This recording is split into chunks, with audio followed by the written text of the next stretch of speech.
আর কিছু করার নেই। আল্লাহর নবী এইভাবে কঠিন ভাবে বলেছেন। আল্লাহর নবী বলছেন ইন্নাল মারাতা তুকবিলু ফি সূরাতি শায়তান ওয়া তুদবিরু ফি সূরাতি শায়তান, নিশ্চয় মহিলা শয়তানের বেশ ধরে আছে, শয়তানের বেশ ধরে যায়। বলো কে? তোমার বোন।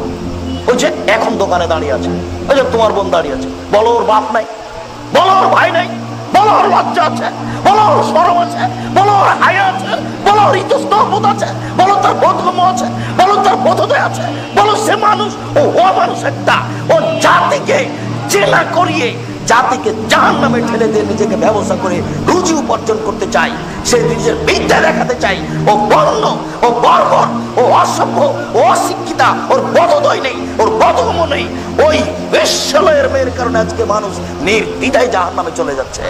তুমি বলো কি জাহান্নামে যাওয়ার এগুলি সবচেয়ে বড় পথ? তুমি বলো কি?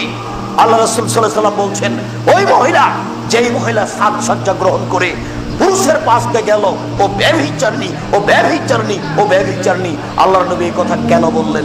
তিনি বললেন মা তারাক্তু বাদি ফিতনাতান আযারা লিরাজালিন মিন নিসায়ে, আমার জীবনে ছাড়িনি কোনো বস্তু যেটা পুরুষের জন্য বেশি বিপজ্জনক হতে পারে নারীদের চেয়ে। আমার জীবনে ছাড়িনি কোনো বস্তু যেটা পুরুষের জন্য বেশি বিপজ্জনক হতে পারে নারীদের চেয়ে।